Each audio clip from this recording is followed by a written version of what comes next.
어이, 계급장도 없는 잡것이 여기가 어디라고 기어다녀? 갓 부임한 오군단장 권준호 소장의 모욕적인 폭언이 로비에 울려 퍼졌습니다. 그는 오늘 자신의 어깨에 달린 빛나는 별 2개가 이곳 오군단 사령부의 법이자 하늘이라고 굳게 믿었습니다. 자신의 영광스러운 취임식 날 흙먼지 묻은 작업복을 입고 로비 바닥을 살피는 저 여자가 시야에 들어오는 것만으로도 참을 수 없는 불쾌감이 치밀었습니다. 하지만 그가 냄새나는 부사관 나부랭이라며 어깨로 거칠게 밀쳐낸 그 초라한 작업복 차림의 여인.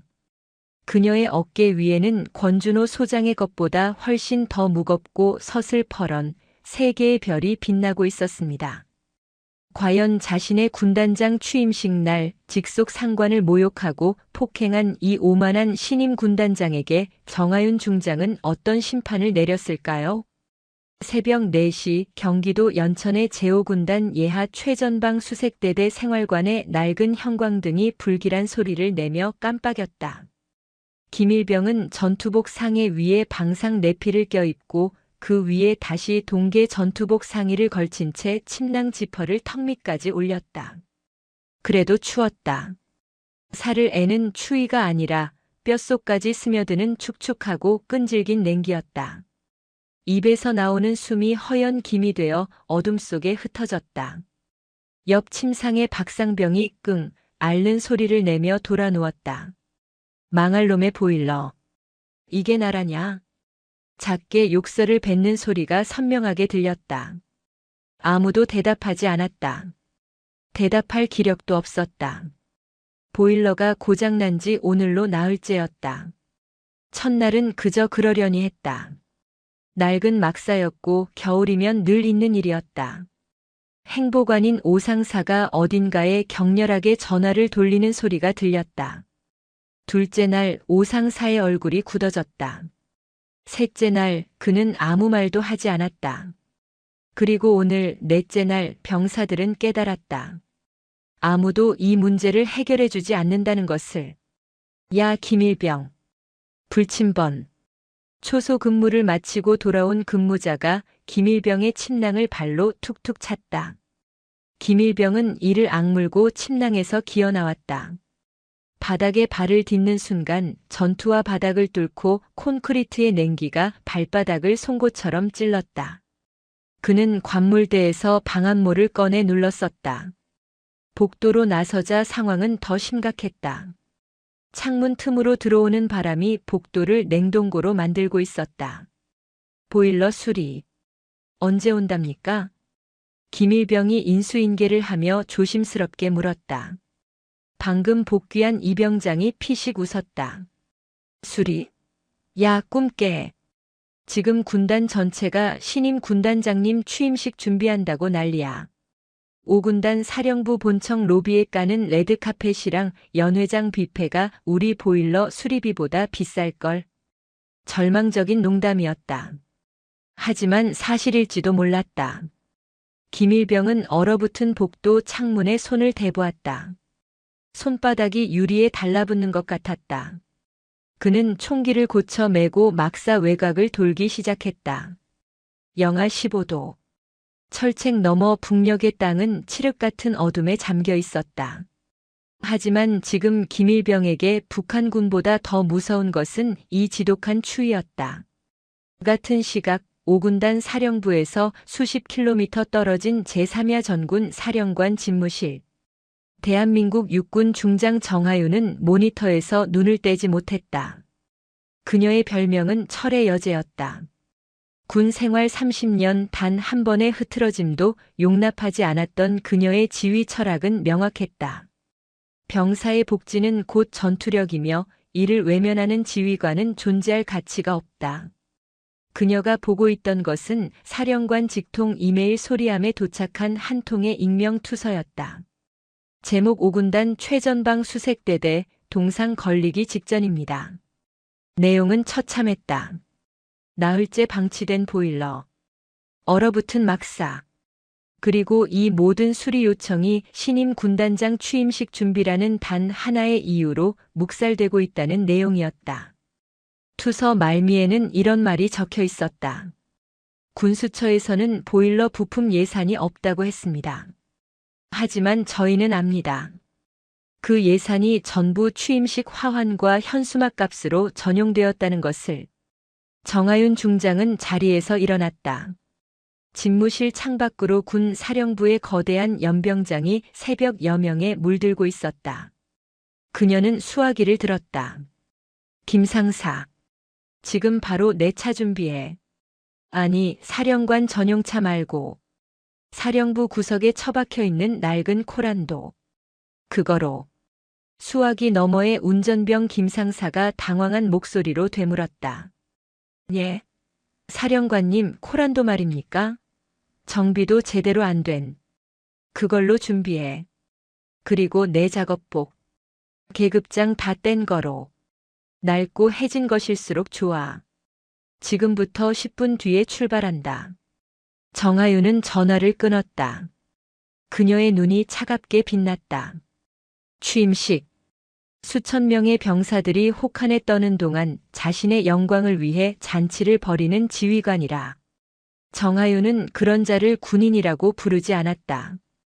그녀는 구형 전투복 작업복으로 갈아입으며 어깨에 3개짜리 별 계급장을 거칠게 떼어냈다. 이제 그녀는 철의 여제가 아니라 이름 없는 시설관리 부사관이었다. 오전 7시 5군단 사령부로 향하는 1번 국도.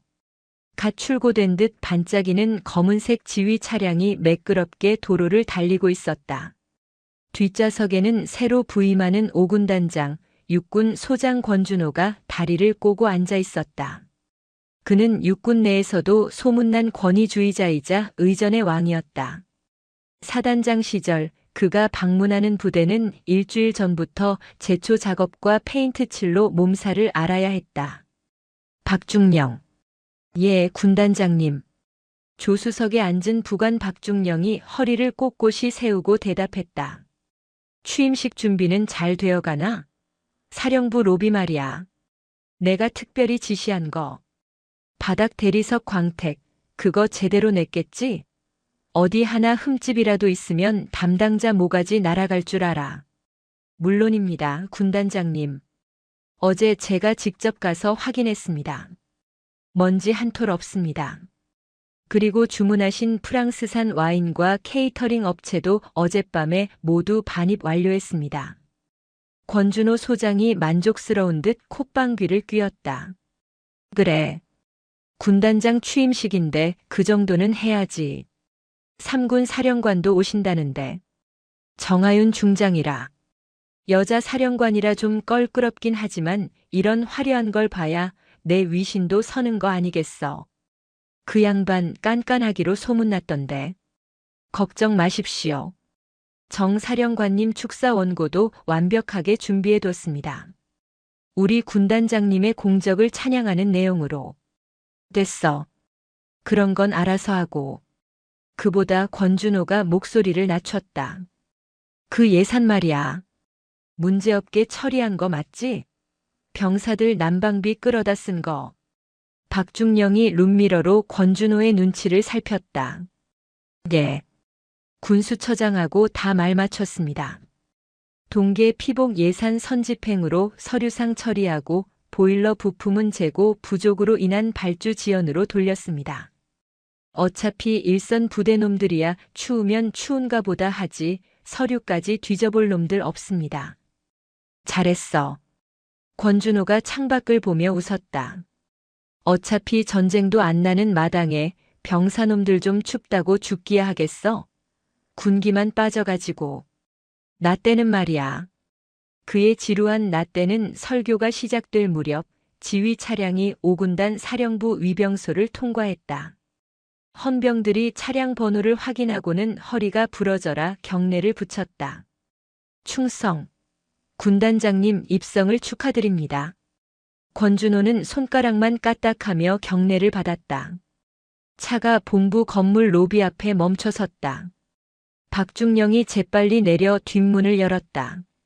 권준호가 빳빳하게 다려진 정복 차림으로 차에서 내렸다. 그의 가슴에는 실속 없는 훈장들이 번쩍였다. 그가 로비로 들어서는 순간 그의 미간이 좁혀졌다. 로비 한가운데 방금 왁스칠을 끝낸 대리석 바닥에 웬 지저분한 작업복 차림의 여자가 쪼그려 앉아 바닥을 유심히 살피고 있었다. 어깨에는 계급장도 없었다. 낡은 전투화에는 흙먼지가 잔뜩 묻어 있었다. 권준호의 눈이 경멸감으로 물들었다. 오늘 자신의 영광스러운 취임식 날 이 신성한 로비에 저런 잡것이 돌아다니는 것을 참을 수 없었다.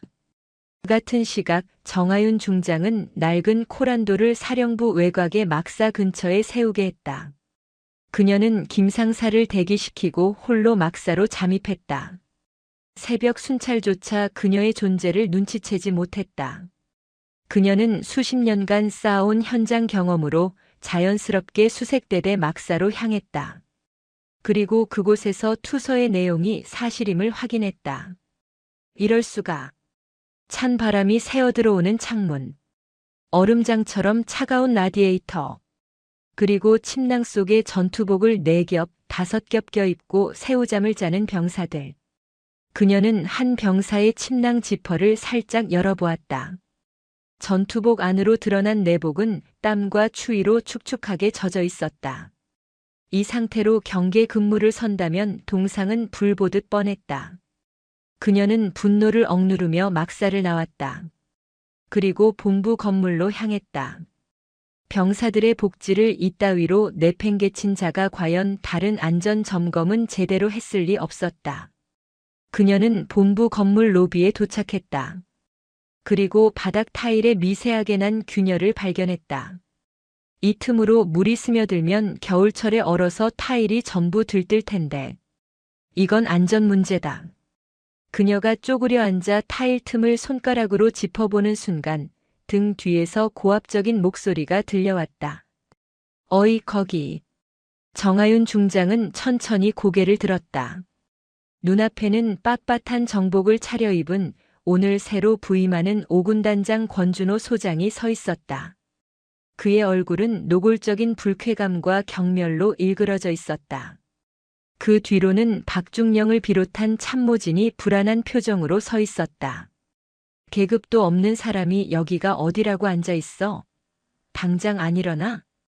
권준호의 목소리가 왁스칠된 로비 바닥에 울려 퍼졌다. 그는 정하윤의 낡은 작업복과 흙 묻은 전투화를 위아래로 훑어보았다. 오늘 중요한 날인 거 몰라? 이런 사람들 때문에 건물이 더러워지잖아. 냄새나게. 정하윤은 자리에서 일어나지 않았다.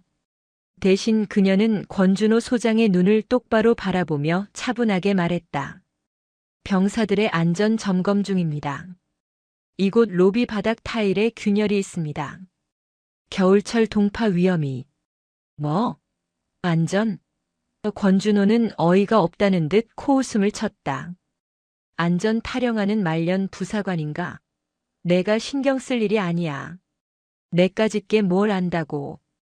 권준호의 뒤에 서 있던 박중령의 얼굴이 하얗게 질려갔다. 그는 몇 달 전 3군 사령부 회의에서 정하윤 중장을 먼발치에서 본 기억이 떠올랐다. 계급장과 화려한 정복을 벗어 던진 철의 여제의 얼굴. 하지만 지금 권준호 소장의 분노는 하늘을 찌르고 있었다. 군단장님. 그게. 박중령이 어떻게든 상황을 수습하려 입을 열었다.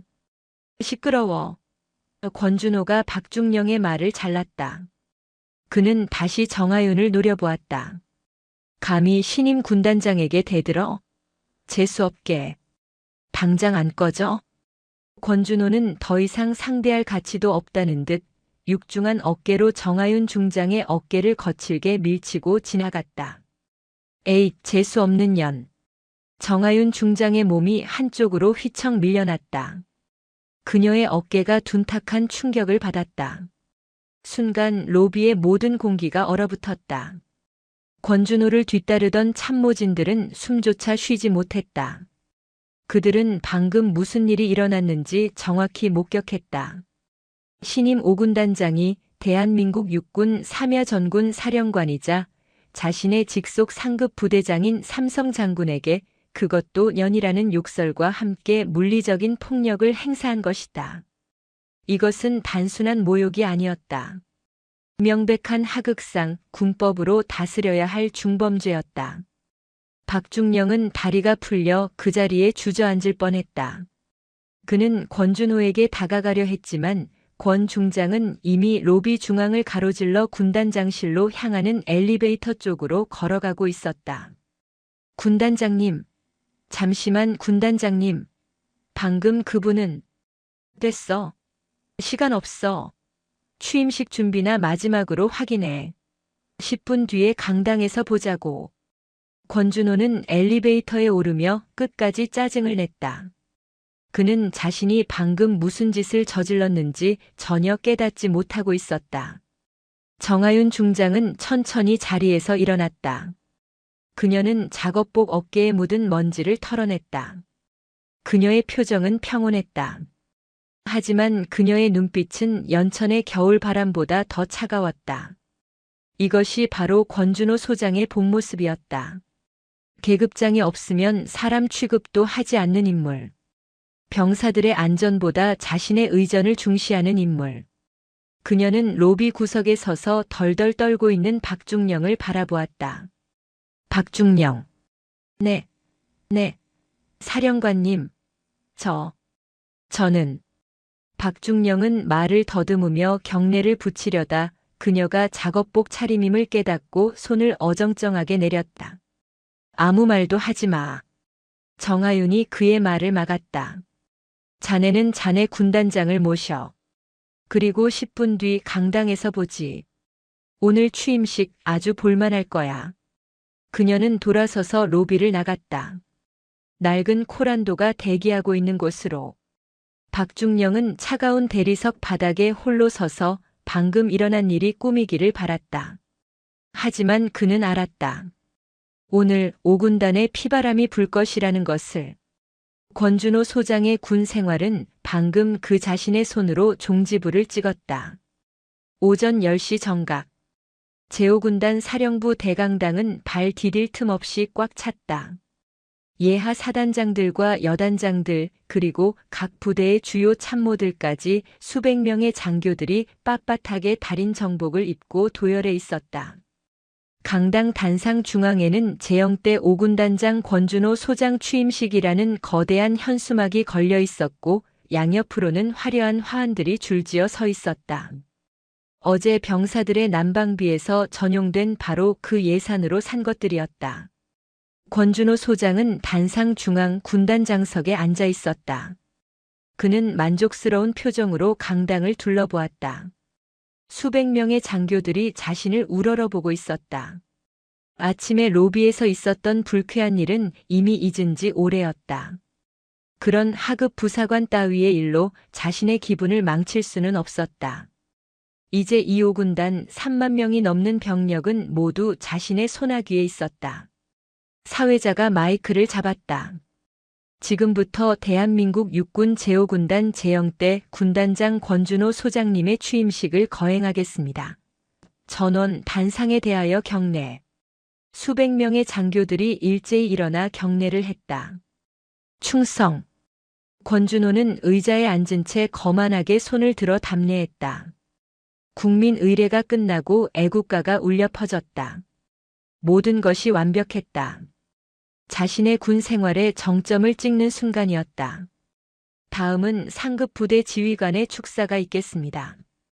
육군 제3야 전군 사령관이신 정하윤 중장님께서 축사를 해주시겠습니다. 사령관님 입장. 강당 뒤편에 거대한 문이 열렸다. 권준호 소장은 의례적으로 고개를 돌려 자신의 직속 상관인 3군 사령관을 맞이할 준비를 했다. 여자 사령관이라니 껄끄럽지만 예의는 차려야지. 그는 속으로 그렇게 생각했다. 그런데 문을 열고 들어오는 인물을 보는 순간 권준호의 얼굴이 그대로 굳어버렸다. 세 개의 금빛 별이 빛나는 중장 계급장. 완벽하게 각이 잡힌 정복. 그리고 아침에 로비에서 자신이 잡년이라 욕하며 밀쳐냈던 바로 그 여자의 얼굴이었다. 저 여자가? 권준호의 입이 벌어졌다. 뇌가 작동을 멈춘 것 같았다. 계급장 없는 말년 부사관인 줄 알았던 그 여자가 바로 육군 제3야 전군 사령관 정하윤 중장이었던 것이다. 강당 안의 모든 인원이 일제히 일어나 정하윤 중장을 향해 경례를 했다. 충성! 권준호 소장도 반사적으로 일어났다. 하지만 그의 다리가 후들거려 제대로 서 있기조차 힘들었다. 그의 손이 떨리며 경례 각도가 무너졌다. 식은땀이 등줄기를 타고 흘러내렸다. 아침에 자신이 저질렀던 일이 주마등처럼 스쳐 지나갔다. 계급도 없는 사람이 여기가 어디라고 앉아 있어? 재수없게. 당장 안 꺼져? 에잇, 재수없는 년. 그리고 어깨로 밀쳐냈던 그 둔탁한 감각까지. 단상 한쪽에 앉아있던 박중령은 아예 눈을 감아버렸다. 올 것이 왔다고 생각했다. 정하윤 중장은 수백 명의 경례를 받으며 흔들림 없는 걸음으로 강당을 가로질러 연단으로 향했다. 그녀의 군화 소리가 강당 안에 또렷하게 울려 퍼졌다. 그녀가 연단에 서자 강당은 숨소리 하나 들리지 않는 고요함에 휩싸였다. 정하윤은 단상에 앉아 사색이 된 권준호 소장을 잠시 바라보았다. 그리고 준비된 축사 원고를 옆으로 치워버렸다. 오늘 이 자리에 서기 전 저는 새벽부터 이곳 제5군단 사령부를 둘러보았습니다. 정하윤 중장의 차분하지만 힘있는 목소리가 강당 전체를 장악했다. 장교들은 숨을 죽였다. 상급 부대 사령관이 암행 감찰을 했다는 말이었다. 계급장을 떼고 낡은 작업복을 입고 시설관리 부사관처럼 변장해서 말입니다. 강당이 작게 술렁였다. 권준호 소장은 이제 숨도 제대로 쉴 수 없었다. 그의 얼굴은 백지장처럼 하얘졌다. 가장 먼저 최전방 수색대대 막사를 방문했습니다. 정하윤 중장의 목소리가 얼음장처럼 차가워졌다. 난방 보일러가 고장난 지 나흘째더군요. 병사들은 영하 15도의 막사에서 전투복을 4겹씩 껴입고 잠을 자고 있었습니다. 라디에이터는 얼어붙어 있었습니다. 장교들의 표정이 굳어졌다. 자신들의 군단에서 벌어지고 있는 일이었다. 그런데도 수리는 미뤄졌습니다. 왜입니까? 정하윤 중장은 말을 멈추고 단상에 앉은 권준호 소장을 똑바로 노려보았다. 권준호는 그녀의 시선을 피하며 고개를 숙였다. 오늘 이 취임식 준비가 더 중요했기 때문입니다. 이 강당을 장식한 화환과 연회장 뷔페 예산을 마련하느라 병사들의 보일러 부품 살 돈이 없었기 때문입니다. 폭로였다. 강당은 충격에 휩싸였다. 예하 지휘관들은 경악스러운 표정으로 서로를 쳐다보았다. 신임 군단장 취임 첫날, 그것도 상급부대 사령관의 입에서 나온 이 말은 5군단 전체의 명예를 실추시키는 것이었다.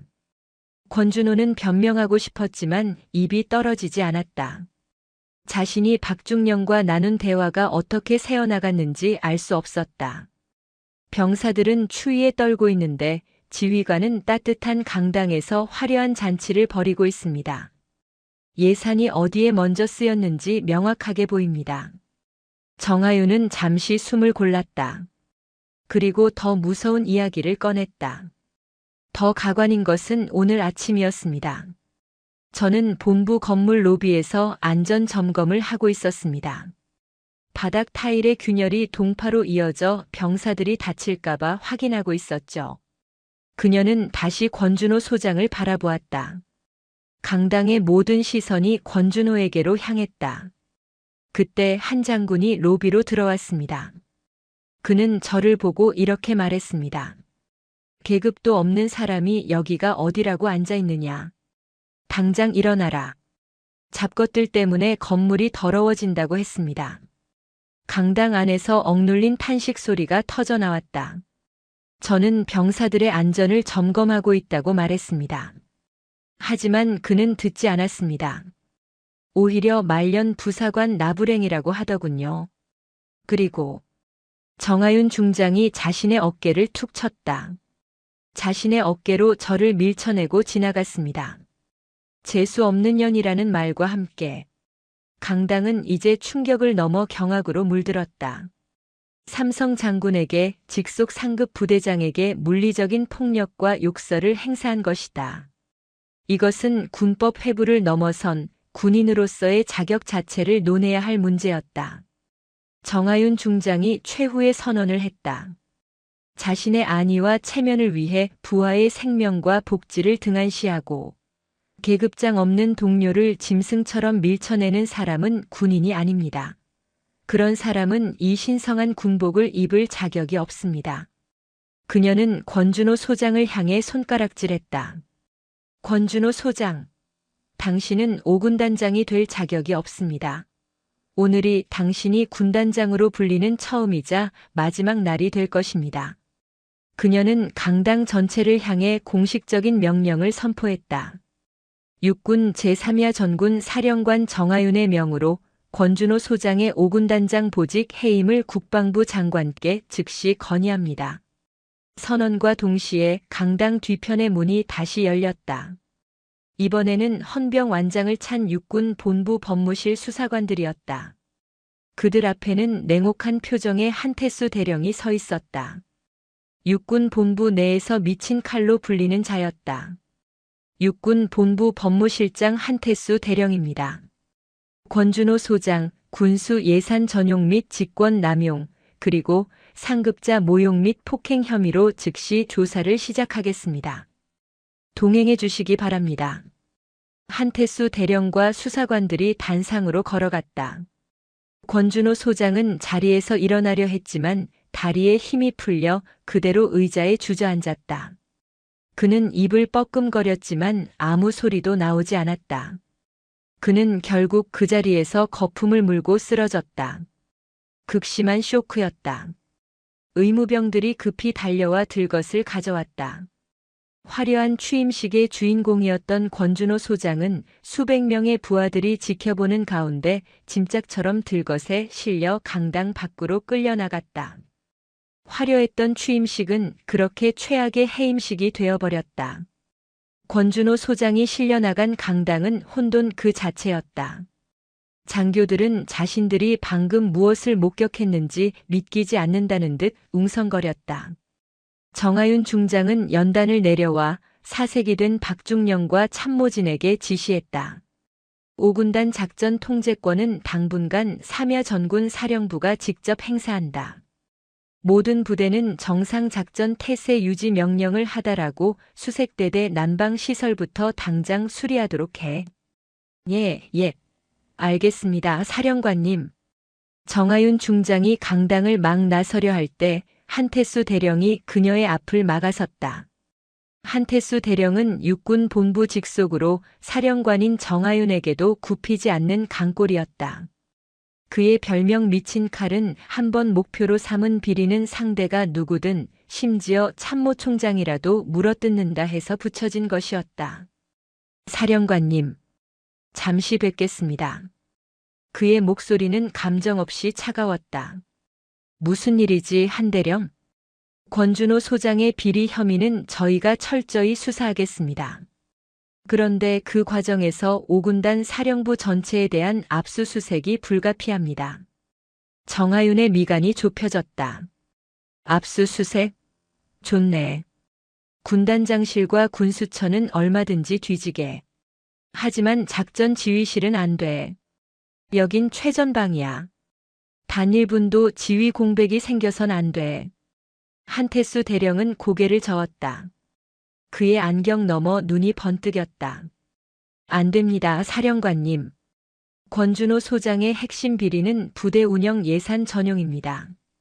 모든 결제가 작전 지휘실의 지휘 통제 시스템과 연동되어 있습니다. 증거인멸의 우려가 매우 큽니다. 따라서 육군 본부 법무실장 권한으로 5군단 지하 벙커 지휘 통제실을 포함한 모든 전산망을 즉시 봉쇄하고 압수수색을 시작하겠습니다. 뭐라고? 정하윤의 목소리가 높아졌다. 한대령, 지금 제정신인가? 지하 벙커를 봉쇄하겠다고? 그건 5군단의 두뇌와 심장을 멈추겠다는 소리야. 당장 저기 도발하면 어쩔 셈이지?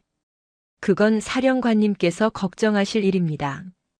한태수는 한치의 물러섬도 없었다. 제 임무는 군 내부의 적, 부패를 척결하는 것입니다. 법과 원칙에 따라 수사를 진행할 뿐입니다. 부패한 군대는 적보다 더 무섭습니다. 수사관들, 지금 즉시 지하 벙커로 이동해 모든 시스템을 봉쇄한다. 당장 멈춰. 정하윤이 소리쳤지만 한태수와 수사관들은 그녀의 말을 무시하고 강당을 빠져나가 지하 벙커로 향했다. 그들에게 삼성 장군인 정하윤은 수사 대상이 될 수도 있는 외부인일 뿐이었다. 정하윤은 주먹을 불끈 쥐었다. 권준호라는 암덩어리를 제거했더니 한태수라는 더 고집불통인 원칙주의자가 군단 전체를 마비시키려 하고 있었다. 그녀는 직감했다. 무언가 아주 잘못되어 가고 있다고. 그리고 그 불안은 곧 현실이 되었다. 정하윤 중장이 5군단 사령부를 떠나 3군 사령부로 복귀하기도 전이었다. 그녀의 전용 차량이 사령부 정문을 나서려는 순간 휴대용 암호 통신기에서 최우선 긴급 호출이 울렸다. 3군 사령부 정보 참모부에서 보낸 전문이었다. 사령관님, 긴급 상황입니다. 지금 막 감시 자산에 포착됐습니다. 정하윤은 차량을 멈추게 하고 통신기를 확인했다. 화면에 표시된 내용을 보는 순간 그녀의 표정이 굳어졌다. 강원도 철원 축선. 비무장지대 북방 15km 지점. 북한군 포병 여단의 이례적인 움직임 포착. 240mm 방사포 발사대 5대 기존 주둔지에서 이동. DMZ를 향한 발사 진지로 전개 중. 감시 장비가 포착한 영상에는 방사포 발사관이 하늘을 향해 기립하고 탄약 운반 차량이 접근하는 모습이 선명하게 담겨 있었다. 이것은 훈련이 아니었다. 명백한 실제 발사 준비 태세였다. 이럴 수가. 타이밍이 너무나 완벽했다. 5군단 신임 군단장이 취임식 당일 전격 해임되고 육군 본부 법무실이 사령부 전체를 압수수색하며 지휘 체계가 마비되었다는 소식이 불과 1시간도 안 되어 북한 정찰 체계에 보고된 것이 분명했다. 그들은 지금 5군단이 지휘 불능 상태라고 판단하고 이 기회에 고강도 도발을 감행하려 하고 있었다. 김상사, 차 돌려. 당장 5군단 지하 벙커로 간다. 최고 속도로. 정하윤 중장의 외침에 운전병 김상사는 욕설을 내뱉을 뻔한 것을 겨우 참으며 핸들을 꺾었다. 차량이 급격한 유턴으로 타이어 마찰음을 내네. 사령관님, 작전 헬기 부르겠습니다. 그게 빠릅니다. 됐다. 헬기 뜨는 시간보다 우리가 먼저 도착해야 해. 정하윤은 암호 통신기로 3군 사령부 정보 참모와 직접 통화를 연결했다. 적 방사포의 정확한 좌표와 예상 사정거리 확인해. 그리고 5군단 예하 포병 여단 K9 자주포 부대와 다연장 로켓 부대 즉시 대응 태세 갖추도록 지시해. 공군 전술기 지원도 요청해. 통신기 너머로 다급한 보고가 이어졌다.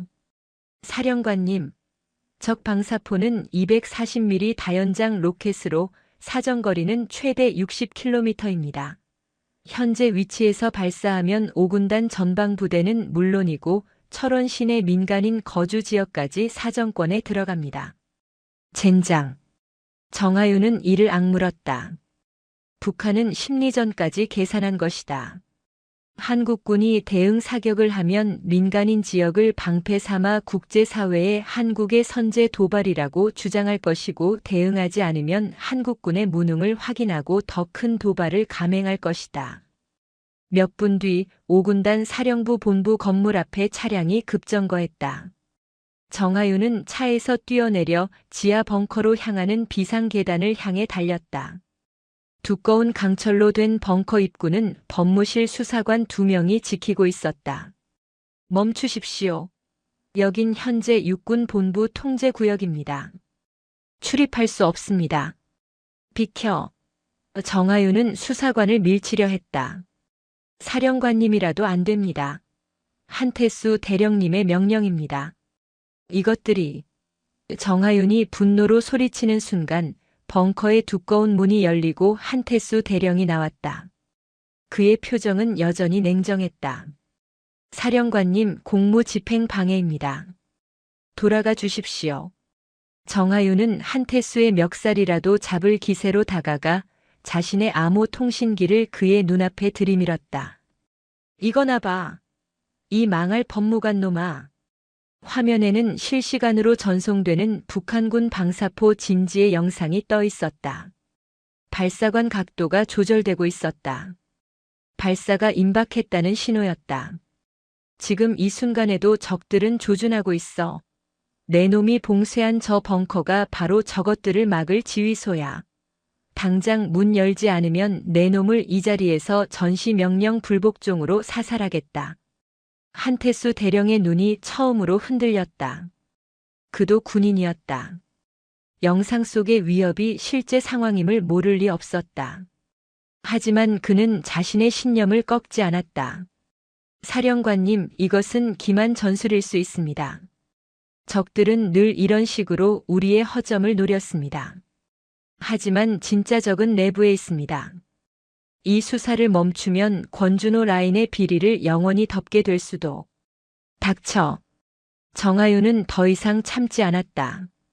그녀는 한태수 대령의 어깨를 거칠게 밀어내고 벙커 안으로 뛰어들어갔다. 모두 비켜. 당장 자리에서 비켜. 벙커 내부는 전쟁터가 아니라 범죄 현장처럼 변해 있었다. 작전 콘솔 앞에는 수사관들이 앉아 컴퓨터 하드디스크를 분리하고 있었고 대형 스크린에는 작전 상황이 아니라 압수된 재무장부 파일이 떠 있었다. 통신 장비들은 케이블이 분리되어 증거물 봉투에 담겨 있었다. 5군단의 심장이 완전히 멈춰버린 것이다. 이 미친놈들. 정하윤이 포효했다. 당장 시스템 복구해. 지금 당장. 수사관들이 당황하여 한태수 대령을 바라보았다. 한태수가 벙커 안으로 따라 들어오며 소리쳤다. 아무도 손대지 마. 수사 방해다. 사령관님, 지금이라도 멈추십시오. 이건 명백한 월권입니다. 월권? 정하윤이 조작대 앞에 앉은 수사관을 잡아 끌어내렸다. 국민의 목숨이 경각에 달렸는데 법전이나 뒤적이는 내 놈들보다 내가 더 위에 있어. 당장 비켜. 정하윤 중장은 중앙지휘 콘솔 앞에 앉아 시스템을 재부팅했다. 수사관들이 분리해 놓은 케이블을 손수 다시 연결했다. 차단되었던 통신 장비들이 하나둘 다시 켜지기 시작했다. 한태수 대령은 분노로 몸을 떨었지만 살기등등한 삼성 장군의 기세에 눌려 차마 물리력을 행사하지는 못했다.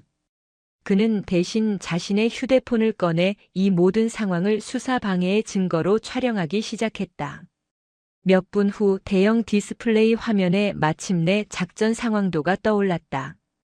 DMZ 일대의 아군 부대 배치, 그리고 붉은색 전멸등으로 표시된 적 방사포 여단의 위치가 선명하게 보였다.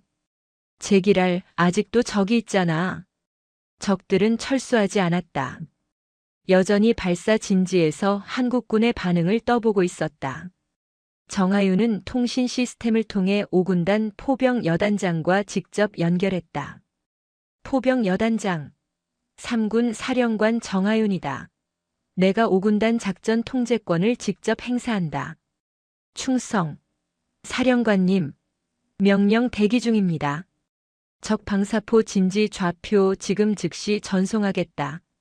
K9 자주포 1개 포대 즉시 전개하고 사격 준비 태세 갖춰. 내 명령이 떨어지면 즉시 발사할 수 있도록. 통신기 너머로 포병 여단장의 긴장한 목소리가 들려왔다. 사령관님, 하지만 교전 규칙상 적의 선제 공격이나 명백한 위협 행위가 확인되지 않으면 대응 사격을 할 수 없습니다. 국방부의 승인이 필요합니다. 한태수 대령이 그 말을 놓치지 않고 끼어들었다. 들으셨습니까, 사령관님? 현장 지휘관도 안 된다고 하지 않습니까? 이것은 명백한 교전 규칙 위반입니다. 사령관님은 지금 전쟁을 촉발하려 하고 계십니다. 정하윤은 화면에서 눈을 떼지 않은 채 대답했다. 적의 방사포 발사관이 우리 민간인을 향해 조준하고 있는 것 자체가 명백한 위협 행위다. 그들이 발사하고 나서 대응하면 이미 늦어. 우리 병사들과 철원 시민들이 죽고 난 후에 복수하는 것은 의미가 없단 말이다. 그녀는 한태수를 노려보았다. 한대령. 자네는 법무관이니까 규정만 보이겠지. 하지만 나는 야전 지휘관이야. 내가 보는 것은 지금 이 순간 위험에 처한 국민들이다. 적이 발사하기 전에 막는 것과 발사하고 난 후에 대응하는 것 중 무엇이 더 올바른 선택이라고 생각하나? 한태수는 대답하지 못했다. 법과 규정으로는 정하윤이 틀렸지만 현실적으로는 그녀의 판단이 맞을 수도 있었다. 이것이 전쟁의 딜레마였다. 법을 지키다가 사람이 죽을 수도 있고 법을 어기고 사람을 살릴 수도 있었다. 정하윤은 더 이상 논쟁할 시간이 없다고 판단했다. 그녀는 국방부 장관에게 직통 전화를 걸었다. 신호가 몇 번 울리고 장관이 전화를 받았다. 장관님, 3군 사령관 정하윤입니다. 그녀는 숨 돌릴 틈도 없이 보고했다. 현재 5군단 전방, 북한군 방사포 여단이 발사 준비 태세입니다. 5군단 지휘부 마비 상태를 노린 고강도 도발입니다. 현장 지휘관 판단으로 지금 즉시 경고 사격을 명령하겠습니다. 적진 전방에 한 발을 쏴서 우리의 의지를 보여주겠습니다. 수화기 너머에서 장관의 당황한 목소리가 들려왔다. 정장군. 잠깐, 그건 합참의장과. 이것으로 전쟁이 시작된다면 그 모든 책임은 제가 지겠습니다. 저를 해임하셔도 좋습니다. 하지만 지금 이 상황을 3분 안에 종결시키겠습니다. 이상입니다. 정하윤은 장관의 대답을 기다리지 않고 전화를 끊어버렸다. 벙커 안의 모든 사람들이 경악했다. 한태수 대령은 물론이고 작전병들까지 사령관의 독단적인 행동에 얼어붙었다. 정하윤은 다시 포병 여단장을 호출했다. 그녀의 목소리는 강철처럼 단단했다. 5군단 포병 여단. 목표 좌표 적진 전방 100m 지점. 한 발. 사격 개시. 사격. 개시. 정하윤 중장의 명령이 벙커 안에 울려 퍼졌다. 순간 벙커 안의 모든 소음이 사라진 것 같았다. 시간이 멈춘 듯 했다. 한태수 대령은 촬영하던 휴대폰을 떨어뜨릴 뻔했다. 그는 이 여자가 정말로 쏠 줄은 몰랐다. 약 3초 후 멀리서 K9 자주포의 육중한 발사음이 지축을 흔들며 전해졌다.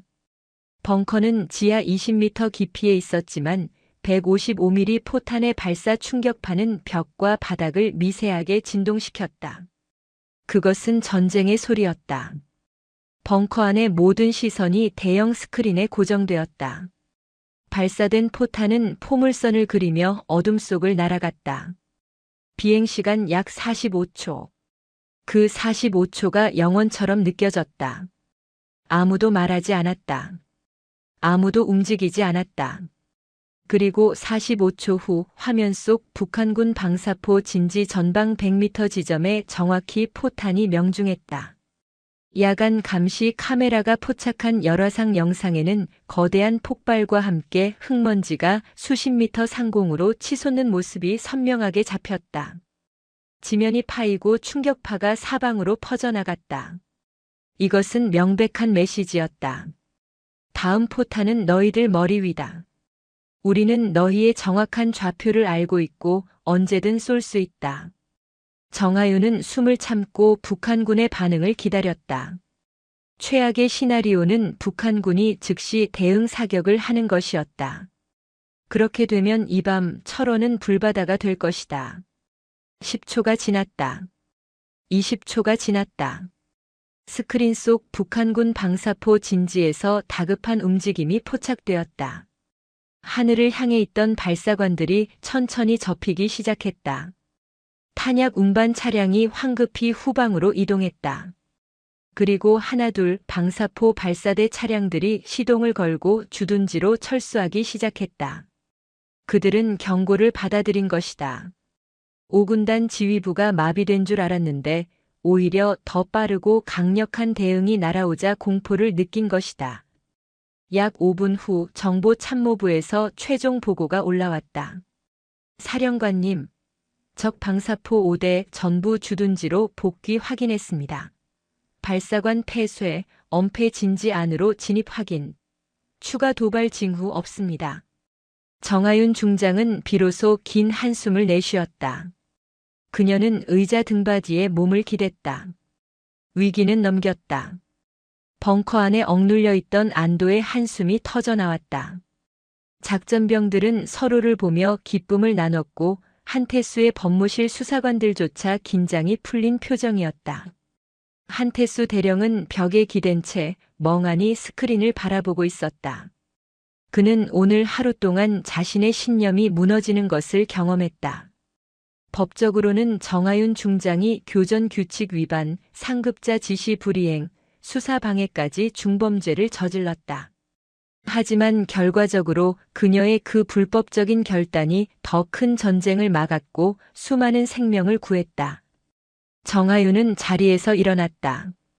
그녀는 벙커 밖으로 향했다. 한태수 대령이 말없이 그녀를 따라 나왔다. 두 사람은 벙커 출구 연천의 차가운 밤바람이 불어오는 야외에서 멈춰 섰다. 하늘은 여전히 맑았고 별이 총총했다. 정하윤이 먼저 입을 열었다. 한대령, 자네가 외우는 그 두꺼운 법전은 적의 포탄을 막지 못해. 그녀의 목소리는 이제 분노가 아니라 깊은 피로감이 섞여 있었다. 법도 중요하고 정의도 중요하지. 하지만 살아있어야 법을 지킬 수 있고 정의를 실현할 수 있어. 한태수는 고개를 숙였다. 사령관님 말씀이 맞습니다. 저는 법무관으로서 법과 규정만 봤습니다. 하지만 오늘 깨달았습니다. 법은 사람을 지키기 위한 도구라는 것을요. 자네는 자네 임무를 한 거야. 정하윤이 그의 어깨를 두드렸다. 권준호 같은 부패한 지휘관을 걸러내는 것도 국방력이야. 나는 외부의 적과 싸우고 자네는 내부의 적과 싸우는 거지. 우리는 각자의 전선에서 싸우는 거야. 다만 우선순위를 알아야 해. 집이 불타고 있는데 방 안에 먼지를 털고 있으면 안 되거든. 한태수는 고개를 들었다. 용산에 돌아가거든 높으신 분들에게 똑똑히 전하게. 정하윤은 밤하늘을 올려다보며 말했다. 내부의 적이든 외부의 적이든 내가 이 군복을 입고 있는 한 이 땅을 함부로 건드리지 못할 거라고. 그리고 나는 오늘 내린 이 명령에 대한 모든 책임을 질 준비가 되어 있다고도 전해. 군법 회의든 불명예 전역이든 기꺼이 받아들이겠다고. 한태수 대령은 더 이상 미친 칼이 아니었다. 그는 한 명의 군인으로서 정하윤 중장을 향해 정중하게 경례를 붙였다. 사령관님, 저는 오늘 있었던 일을 사실대로 보고하겠습니다. 사령관님의 독단적인 명령이 대한민국을 지켰다고 말입니다. 정하윤은 말없이 경례로 화답했다. 그녀가 돌아서서 3군 사령부로 복귀하기 위한 헬기에 오르는 동안 5군단 사령부에는 새로운 움직임이 시작되고 있었다. 수색대대 막사로 향하는 군수 차량들. 그 안에는 병사들이 나흘을 기다렸던 새 보일러 부품이 가득 실려 있었다. 그날 밤 김일병은 입대 후 처음으로 따뜻한 막사에서 다리를 뻗고 잠들 수 있었다.